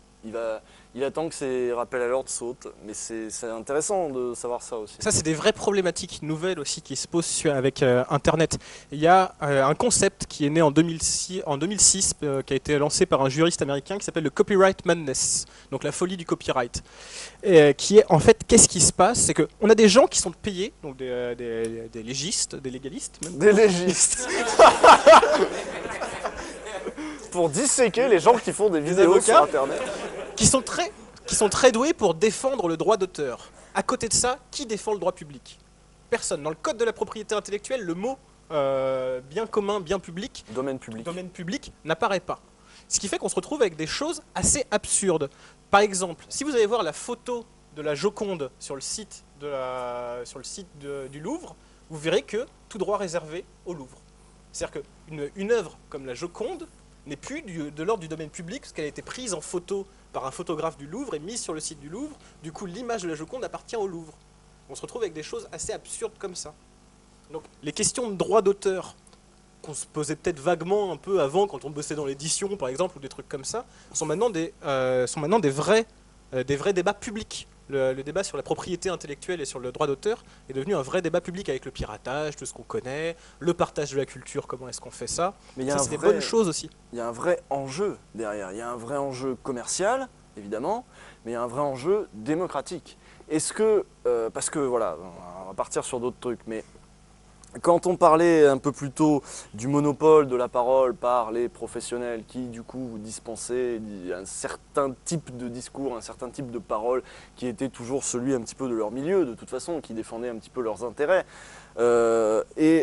Maintenant, grâce à Internet, ont pu émerger tout un tas de nouveaux acteurs du débat public. Et c'est vrai pour le monde du jeu vidéo, mais c'est vrai pour tous les autres univers. Nous-mêmes, je ne sais pas si vous avez déjà vu le travail qu'on fait 3615 Usul. On parle certes de jeux vidéo, mais tout de même il y a un ton. Et il y a un ton qui n'est pas nécessairement celui de la sphère pro habituelle. Et on s'empare parfois, ou on caresse, on effleure parfois d'autres problématiques, y compris certains sujets qui peuvent être des sujets de société, des sujets culturels ou des sujets politiques. Il y a donc tout un tas de nouveaux acteurs qui sont nés un petit peu partout, et un petit peu partout, y compris d'endroits desquels ils ne naissaient que peu d'habitude, d'endroits du champ social, si vous voulez, pas d'endroits physiques, certes d'endroits physiques, mais avant tout d'endroits du champ social. Il n'y avait plus besoin du coup d'avoir... Il y a des youtubeurs ou il y a des gens qui ont pris la parole qui, à la base, il n'y aurait pas eu le droit autrement parce que lacune en orthographe, parce que pas bonne élocution, parce qu'on n'aurait jamais eu accès aux médias classiques, aux médias traditionnels. Et puis tout le monde peut maintenant le faire. Donc forcément, ça va changer le fond de l'air ambiant qui jusque-là était saturé de de la parole de ceux qui la monopolisaient. Et bien maintenant, cette parole-là, elle est toujours là, mais elle va peut-être un petit peu se diluer parce que d'autres ont émergé, d'autres points du champ social. Et ça, mine de rien, c'est une transformation médiatique, enfin une transformation technologique à la base, qui a donné une transformation médiatique, hein, et qui va certainement aboutir, et qui aboutit déjà, à une transformation sociale et politique. C'est logique. Mais pour que cela puisse advenir, pour que ces gens qui ont commencé à prendre la parole, à s'émanciper aussi de la pensée dominante, des médias dominants, etc. Ne serait-ce que par exemple ce qu'on vient de vous faire là, de vous dire la télé c'est de la merde, n'y allez pas, etc. Ça on ne pourrait pas le dire à la télé, personne ne nous inviterait pour parler de ça, même si pourtant on a un peu travaillé notre sujet, on le connaît un peu, et personne ne nous inviterait pour ça. Donc des choses comme ça, un petit peu subversives, gentiment, ça, pour qu'on puisse continuer à le faire, va falloir qu'on puisse en vivre, à un moment ou à un autre. Nous, Antoine Daniel, d'autres, et la bataille qui est menée par les ayants droit, qui sont en réalité pas ceux qui ont écrit les bouquins et fait les disques et fait les films en général, mais plutôt les grosses sociétés de production qui exploitent ces droits-là, la bataille qui est menée contre les auteurs qui, sur Internet, en effet, se réapproprient ce matériau premier, ce matériau culturel premier, dont on nous a abreuvé sans cesse. En effet, quand on fait une vidéo sur Internet, il arrive qu'on mette une musique qui n'est pas de nous, mais si ça a un sens, si ça sert notre propos, si ça résonne particulièrement culturellement, une musique c'est un message aussi. Une musique, la culture c'est fait pour communiquer, la culture c'est ce qu'il y a entre nous, c'est quelque chose qu'on partage, c'est parce qu'on a des références culturelles communes, qu'on arrive à s'entendre, qu'on arrive à expliquer des choses, qu'on arrive à faire passer des émotions, Et pour qu'on puisse utiliser ces références culturelles communes, il faut qu'on puisse le faire sans se prendre un procès, il faut qu'on puisse le faire en vivant, sensiblement, un petit peu, tu vois. Et en gros, il y a une chasse sans se faire supprimer les vidéos. C'est une espèce de forme de censure indirecte pour des règles commerciales. Enfin, le but, c'est pas de faire taire ceux qui ont des choses à dire à travers cette censure, mais on voit que c'est un effet de système, en fait. Si on continue cette espèce de chasse au supprimage de vidéos YouTube, à empêcher les gens qui en vivent, qui veulent en vivre, d'en vivre, eh bien, l'effet de système va faire qu'il y a moins de gens qui vont faire des vidéos, ou alors les gens vont aller moins loin dans le délire. Ils vont nous-mêmes. Surtout qu'on peut parler d'effets de phénomènes de censure, parce qu'il y a des précédents dans l'histoire qui ont été clairement dit comme c'est de la censure. Tout le monde s'indigne de ce qu'on appelait la responsabilité des intermédiaires. Pendant la Révolution française, on a dit les imprimeurs sont responsables de ce qu'ils impriment. Donc comme ça, c'était pas de la censure. On n'interdisait pas aux auteurs d'écrire leurs bouquins, mais on disait, vu que celui qui l'imprime est responsable, il va avoir moins tendance à imprimer des textes subversifs qui pourraient mener à une... Vu que c'est un chef d'entreprise et pas un auteur. Vous savez, les auteurs, ces artistes sont un peu cons. Et ça, sont tout le monde est d'accord. Ils ont des trucs fous à dire, ils vont le dire. Alors qu'un imprimeur qui a une entreprise à faire tourner, il va faire oh là, je vais peut-être avoir des emmerdes. Donc il n'y a pas de censure directe du coup. Alors là, par contre, tout le monde est d'accord pour dire que c'est de la censure, parce que c'était la monarchie, c'était le roi qui avait décidé, si un imprimeur il fait ça que ça me plaît pas, on lui sucre son droit d'imprimer. Hop, très bien. Mais maintenant, on commence à faire pareil sur les intermédiaires d'Internet. Maintenant, YouTube va être chargé comme responsable du contenu qu'il diffuse. Du coup, c'est pour ça que YouTube met en place son robot qui repère les trucs des ayants droit pour pas se faire... Parce qu'il se fait chier, continuellement les ayants droit viennent faire chier Google. Donc Google, il fait bon, j'ai plus envie qu'on vienne me faire chier, je vais mettre en place un robot qui va supprimer ou arrêter de monétiser les vidéos qui utilisent du contenu d'ayants droit. Mais c'est une forme de censure indirecte, encore une fois. C'est la même chose que pendant la Révolution française. On charge les intermédiaires de responsabilité pour qu'ils arrêtent de diffuser des choses. Là, c'est pour des choses à caractère commercial, mais ça pourrait très bien être fait aussi pour des choses à caractère idéologique. On le fait déjà un peu, on n'a pas le droit de diffuser des messages à caractère terroriste sur Internet, même s'il n'y a pas de définition légale stricte de qu'est-ce que c'est que le terrorisme. Est-ce que vous avez d'autres questions? C'est vrai qu'on s'est un peu éloigné du jeu vidéo. Non, parce que, oui, du jeu vidéo, mais pas de la création vidéo. Pas de la création vidéo, en effet. Si vous voulez, on vous dit c'est quoi notre jeu préféré, mais c'est pas très intéressant. C'est un peu autre chose, mais voilà, comme on vous voit souvent de plus en plus avec les greniers, je veux juste savoir si vous avez des fois des idées de vouloir faire quelque chose totalement ensemble ou toujours vouloir plutôt l'idée de séparer l'idée. Alors, c'est... Voilà, tout simplement. C'est assez intéressant parce que ça permet de rebondir sur un truc. Chacun chez soi a pu à un moment, c'est ça qui était formidable avec le jeu vidéo, c'est qu'on n'avait pas besoin de caméra pour faire des vidéos. Et Dieu sait que les vidéos, c'est cool, parce que les vidéos, ça se mate en 2-2. Il y a plein de gens qui regarderaient des vidéos qui seraient pas allés lire un article sur le sujet duquel on voudrait parler, par exemple. Donc les vidéos, c'est très bien. C'est le pouvoir formidable de l'audiovisuel, en fait, hein, qui a été utilisé contre nous pendant 50 ans, si vous voulez. Contre nous, ou pour nous vendre des trucs, ou pour nous abrutir, ou pour nous faire passer des messages politiques, idéologiques, etc. Donc cet outil qui a servi à fabriquer l'opinion, le consentement, à fabriquer aussi l'opinion, hein, à servir, si vous voulez, le cerveau des gens pendant très longtemps. Parce que c'est un outil puissant, parce que c'est un outil fascinant, des images qui bougent, de la musique, des gens qui parlent, c'est formidable. C'est fixé devant ça, ça a un pouvoir extraordinaire sur l'esprit. Et donc ce truc-là, dont on s'est servi pour nous maintenir dans un état d'abrutissement notoire, on allait, nous, enfin, pouvoir s'en servir pour rigoler déjà dans un premier temps, peut-être aller un petit peu plus loin un petit peu plus tard, mais enfin on pouvait s'en emparer très facilement parce qu'il y avait Parce qu'il n'y avait pas de montage. Voilà. Parce que le jeu vidéo fournit du matériau. T'as pas le micro, Dorian. Tu récupères le micro si tu veux dire le truc. Le truc fournit, fournit des images qui bougent sans que j'ai besoin de les capter avec un appareil pour les capter. Donc, qu'est-ce que je voulais dire? Le truc, les jeux vidéo, le joueur du grenier. Voilà, j'essaie de. Donc, on a fait ça chacun dans notre coin. Moi, j'ai fait ça tout seul dans mon coin. Et puis, il y a Real Me Up et Cœur de Vandale qui avaient fait ça chacun dans leur coin. Et puis, au bout d'un moment, on a compris que ce serait peut-être bien de se rapprocher, qu'on serait plus costaud. Et c'est vrai, on est plus costaud à plusieurs. On est plus fort sans avoir de formation. Bah, là, on a pu mettre en commun les savoirs. Mettre en commun le matériel, mettre en commun les savoir-faire, les idées, la force de travail, la force de production d'idées, de créativité. Là, on a fait pareil avec Fred et Seb. Fred et Seb étaient dans le sud, ils étaient loin de Paris et bon, ils sont un peu invités à droite à gauche, donc il était plus aisé pour eux d'habiter moins loin de Paris. Mais je ne sais plus, c'est l'un ou l'autre qui voulait plus, pas nécessairement habiter dans Paris. Donc du coup, ils sont venus en Bretagne avec nous à 2-3 heures de Paris, c'est déjà mieux qu'à Perpète, à Perpignan. Et du coup, on peut travailler ensemble, pareil, on a mis en commun le matériel, on fait des séances d'écriture à plusieurs. Les savoirs aussi. Les savoirs. C'est une des choses qui fait que Internet aussi a tendance à créer de la des qualité. groupes. Et parce que ça crée des groupes dans lesquels il y a des échanges. Moi, je suis arrivé pour travailler sur 3615 Usul, j'avais jamais touché une caméra de ma vie, vraiment. Et donc c'est pour ça que je suis arrivé, juste j'aidais Usul à l'écriture. Mais à force d'échanger avec des gens qui sont créateurs de vidéos, certains qui étaient d'anciens professionnels comme Karim Debache qui fait Cross sur jeuxvideo.com, la meilleure émission d'internet, voilà, c'est dit. Mais on m'a appris des choses, donc maintenant je suis capable de prendre une vidéo, de prendre un appareil photo, de régler des trucs, les ISO, donc c'est pour ça qu'aussi que ça, en se regroupant en communauté, on échange l'information et on peut te dire tiens, si tu veux aller voir un tuto sur internet, celui-là il est bien, il explique bien, tu comprendras facilement.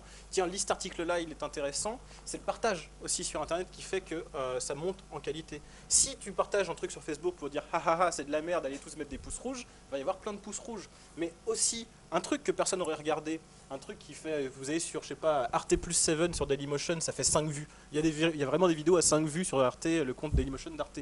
Tu le mets sur ta page Facebook, tu as 200 amis, il y en a 50 qui cliquent.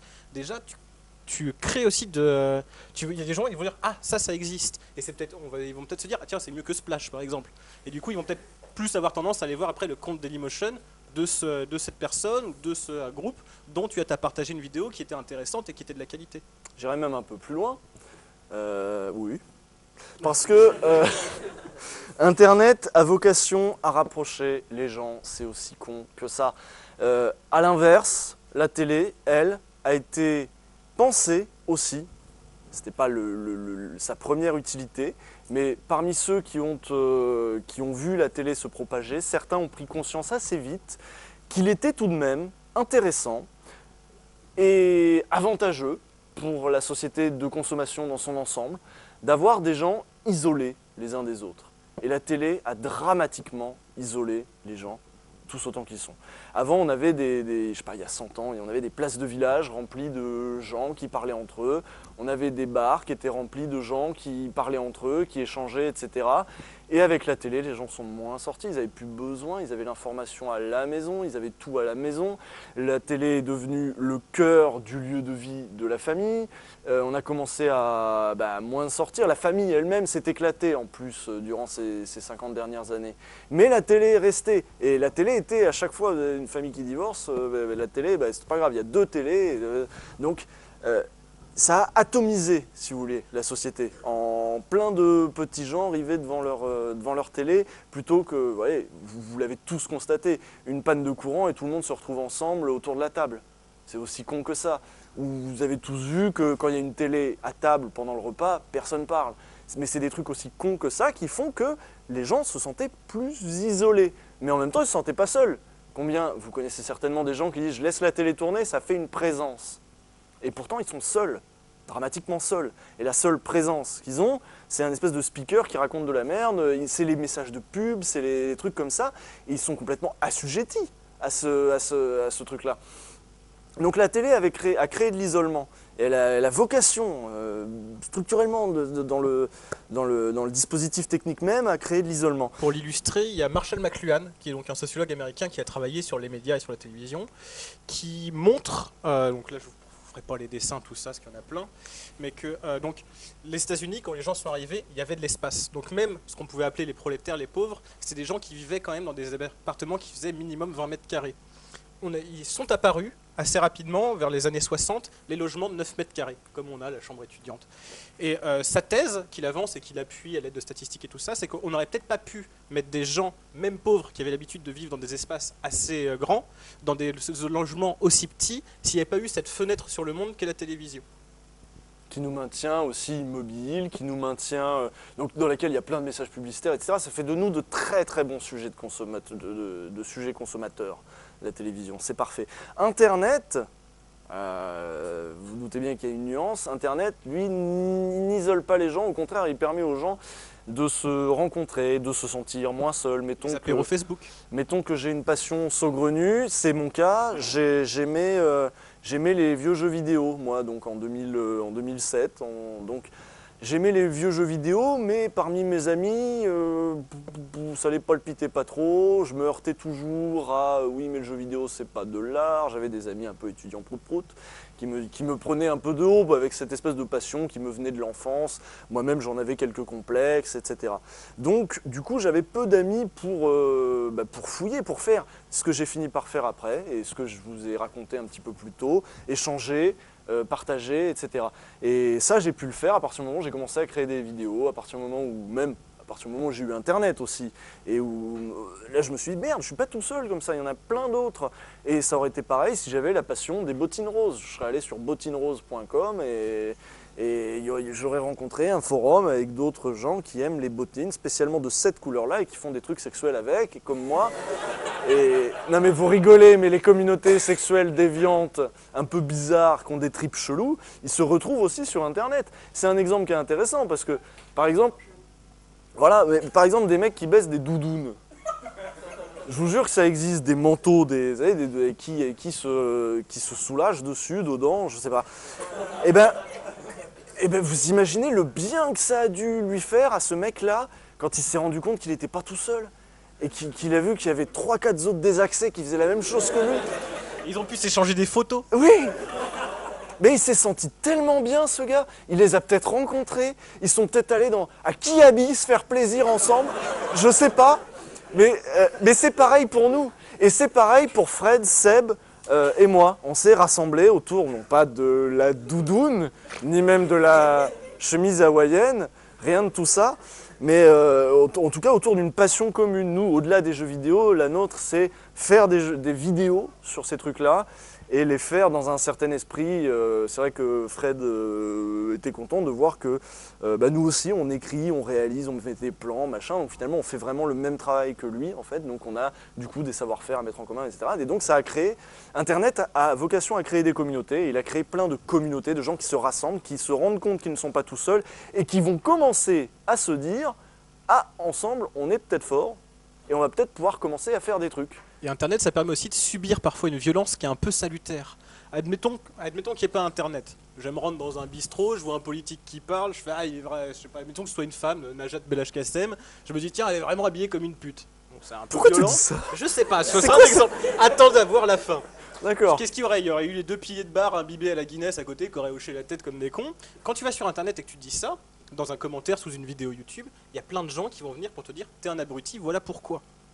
Et quand c'est des gens qui maîtrisent mieux le langage que toi, parce qu'il y a des gens sur Internet qui maîtrisent très bien les outils de la communication, du langage, les outils rhétoriques, et que toi tu viens juste faire ta remarque débile, et que tu as plein de gens qui maîtrisent l'art du discours public, parce que ça fait des années qu'ils sont sur Internet et qui commentent et qui ont l'habitude du débat, et qui t'expliquent par A plus B que ce que tu viens de dire c'est une connerie énorme, tu vas peut-être te remettre en cause, alors que si tu étais juste avec les gens de ton entourage qui maîtrisent pas forcément plus que toi les outils intellectuels ou même juste du langage, tu aurais peut-être juste perduré dans ta bêtise totale. La fonction salutaire du troll, quoi. Mais c'est un petit peu comme, voilà, Mais là, c'est un exemple un peu extrême. Quelqu'un qui, dans un commentaire, va dire une connerie énorme et que tous les autres vont lui dire « mais t'es un abruti », dans une moindre mesure, c'est aussi nous, avec nos vidéos, où on essaye des choses et il y a des gens, des fois, qui nous disent « ah là, tu t'es planté, ah là, c'était pas une bonne idée », ou là, et ben, mine de rien, il y a un juste milieu. Nous, on essaie de les écouter un peu. Faut aussi s'en foutre, hein, parce que des fois ils sont violents, ils sont méchants, ils sont tout ce qu'on peut attendre aussi d'Internet. Parce que Internet, c'est ce que je disais, j'ai pris la peine tout de même de signaler que ça n'était pas non plus la panacée, que tout n'était pas rose. Après tout, ça reste les mêmes gens que la vraie vie, hein, Internet. C'est les mêmes gens avec leur petitesse, On a parlé des gens à leur Doudou, mais il y a idiotie. des trucs illégaux aussi qui sont Voilà. des communautés. Leur idiotie, leur dangerosité potentielle, tout ça, il y a tout sur Internet. Mais on peut en apprendre beaucoup. Est-ce qu'il y a d'autres questions? Oui? C'est facile comme ça. À moins qu'il y ait une conférence qui arrive ou je sais pas quoi? Non, vous pouvez venir vous asseoir. Hein. Non? Bon. Il y a des places assises, hein, même au premier rang.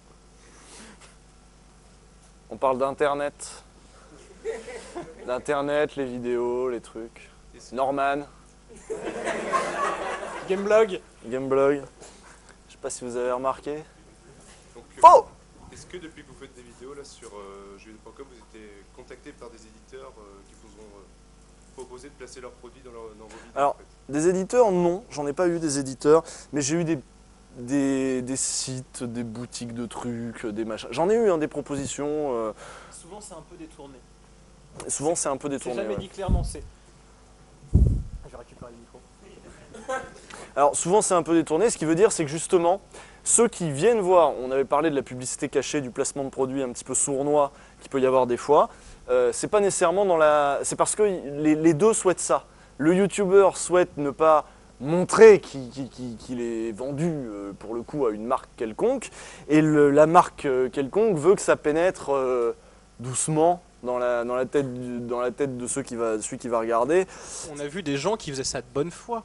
T'as, par exemple, juste un site internet de vente de jeux vidéo qui te contacte en disant hey, j'aime bien tes vidéos, j'aime tellement bien ce que tu fais que je vais t'envoyer un petit colis avec quelques articles gratuits.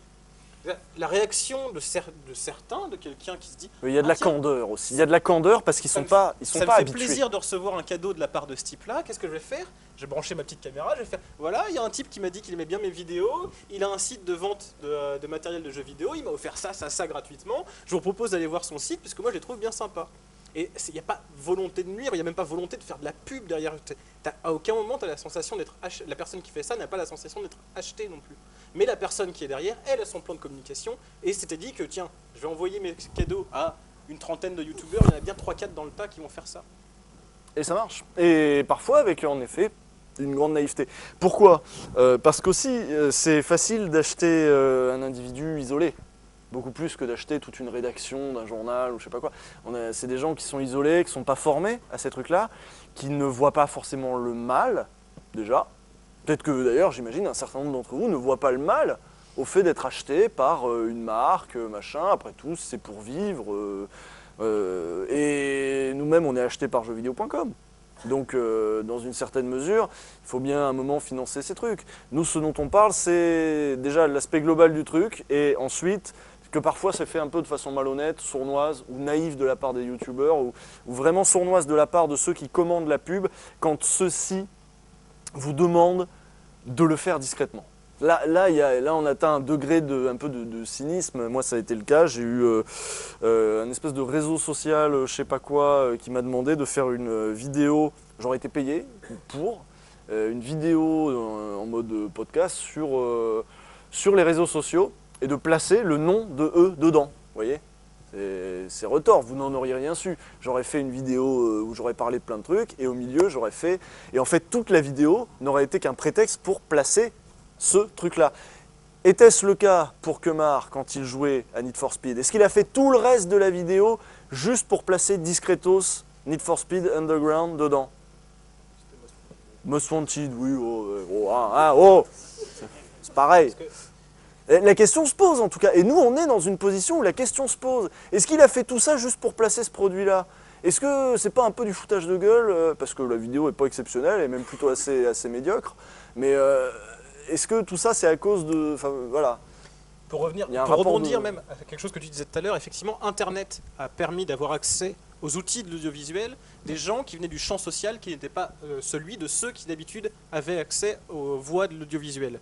Ces gens-là, qui donc se sont retrouvés avec un auditoire, un public parfois très conséquent, n'ont pas forcément l'habitude de rencontrer des communicants, des publicitaires, des gens qui sont armés pour... Non mais c'est vrai, c'est des tchatcheurs. C'est des putains de tchatcheurs. Les commerciaux, les responsables com, les trucs comme ça. Les relations presse. Leur boulot, c'est de t'embobiner. Alors quand ils sont entre pros, quand tu as une relation presse avec un autre machin, il le voit venir avec son char à 10 km, quoi. Il fait ouais, bon lui il veut me vendre ça quoi. Mais quand tu es là et que ah ouais, ah ça a l'air sympa et j'adore ce que tu fais, tu sais, ils te tchatchent et ils sont forts quoi, c'est leur métier. Donc ces gens qui sont des amateurs, en tout cas qui n'ont pas eu la formation des professionnels, en effet se retrouvent face à des gens qui sont balèzes quoi, qui sont balèzes et qui peuvent leur faire à l'envers sans qu'ils comprennent. C'est clair. Qu'est-ce que je fais avec mes pieds? Je sais pas. D'autres questions? Oui.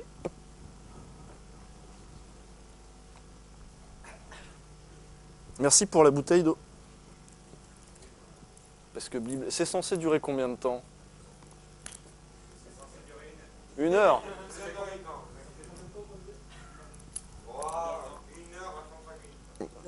Ok.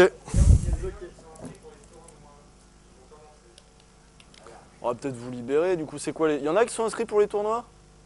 Bon, il y en a un et en plus c'est celui qui a un Mac.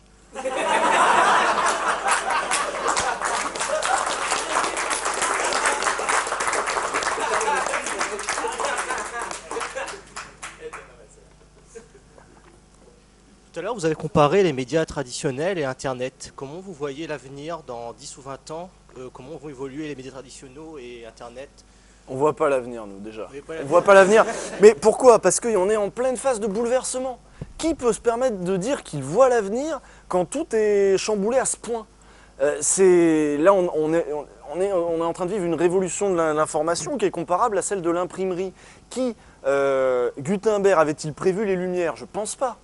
Personne ne pouvait voir venir ce qui allait se passer après. Donc, nous, on ne sait pas ce qui va se passer. Il y a une vraie bataille, par contre. C'est pour ça qu'on commence déjà, nous, à gueuler un peu. C'est pour ça qu'on commence à essayer d'expliquer l'enjeu de ce qui est en train de se passer. C'est qu'il y a une vraie bataille, par contre, qui va se mener entre, d'une part, ceux qui voudraient que le monde ne change pas. Donc là, on peut penser évidemment aux médias traditionnels, à la télé, qui continue naïvement à penser qu'Internet a vocation à rester quelque chose de marginal, un vivier dans lequel ils pourront puiser pour prendre 1 ou 2 stars de ci, de là, les prendre et leur faire des trucs pour continuer leur petit show comme ils font depuis 30-40 ans. Et donc il y a d'une part ceux qui voudraient que ça ne change pas, ceux qui pensent que ça peut changer dans leur sens, donc typiquement les géants d'Internet. Les géants d'Internet qui ont de gros intérêts économiques sur Internet et qui voudraient avoir la main mise. Vous connaissez le slogan de Google? Don't be evil. Don't be evil. Et pourtant, ils commencent à être de plus en plus inquiétants, ceux-là aussi. On peut penser... pas démoniaque, en gros, pour voilà. Donc il y a ceux-là qui, eux, sont pour l'instant... faut être dans le sens du vent quand t'as de la merde au cul, comme on dit. Eux, ils sont dans le sens du vent, précisément. Et puis il y a nous, du moins j'ose espérer que je puis vous compter parmi nous, c'est les gens quoi. Les gens, les citoyens, est-ce qu'on a envie de voir Internet transformé en vaste champ marchand, contrôlé par des gens qui veulent du pognon de partout et qui veulent faire la chasse aux droits d'auteur, aux petits créateurs, etc. Ou est-ce qu'on peut espérer qu'Internet devienne un espace libertaire, un espace de liberté, un espace dans lequel va se rediscuter, se redébattre la question démocratique qui commence à agiter même la France en ce moment, par exemple, on en parle pas mal de quelles doivent être les nouvelles règles, bonnes mesures de vivre ensemble. On voit bien qu'il y a un rapport nouveau qui doit se créer, par exemple, entre les citoyens et les politiques. Mais c'est le cas aussi entre les citoyens et les médias. Et ça passe par Internet. Et il y a aussi une question de rapport de force. Et le rapport de force, c'est à nous, on est les plus nombreux.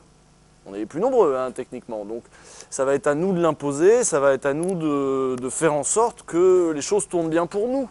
Et Internet nous donne de nouvelles armes. Mais il va falloir qu'on comprenne avant les autres comment s'en servir. C'est ça l'enjeu. Donc je ne peux pas dire comment ça va se passer. Par contre, je peux dire qu'il va y avoir du sang et des larmes. Je le pense.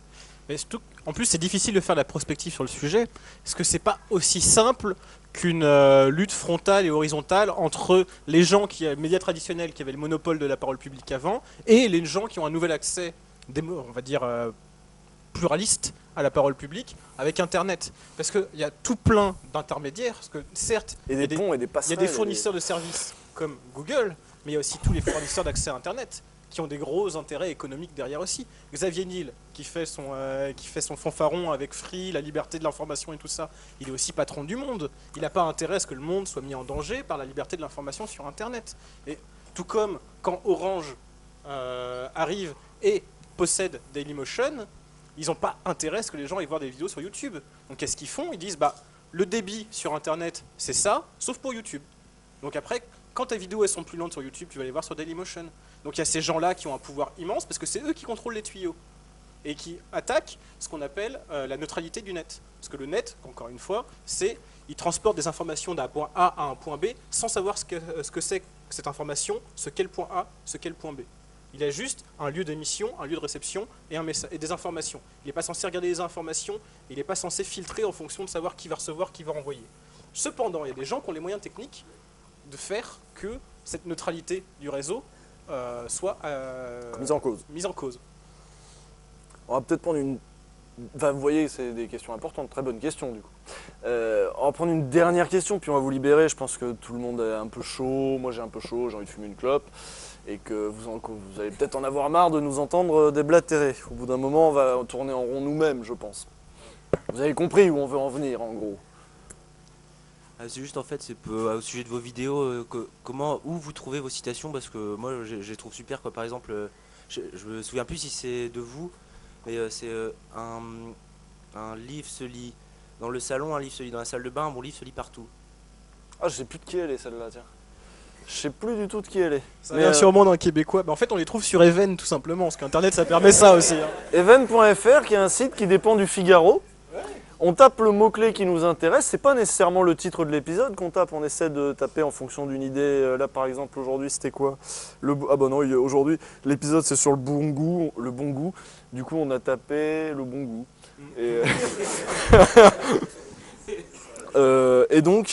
Et on a donc du coup plein de citations et on choisit la bonne. Il y a un travail de sélection, c'est vrai. Qui est important. Il faut que ça fasse résonner un peu l'épisode, que ça donne une certaine résonance à tout ce qui a pu être dit avant.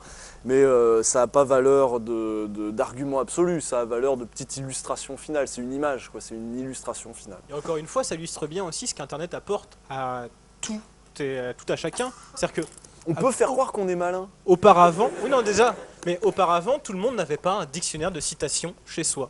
Et donc pour avoir accès à ça, il fallait faire l'effort de se déplacer dans une bibliothèque municipale ou alors de faire l'achat d'un dictionnaire de citations. Maintenant sur Internet, tu tapes citation, hop, tu trouveras plein de sites qui listent des citations. Ou même, là c'est un exemple parmi d'autres, mais il y a un accès à l'information qui est beaucoup plus libre, qui est beaucoup moins contraignant, justement, grâce à Internet aussi. C'est-à-dire que des gens qui jusque-là, pour des raisons de capital culturel ou même de capital économique, n'avaient pas accès à certaines informations. Et qui maintenant l'ont, tout simplement avec Internet.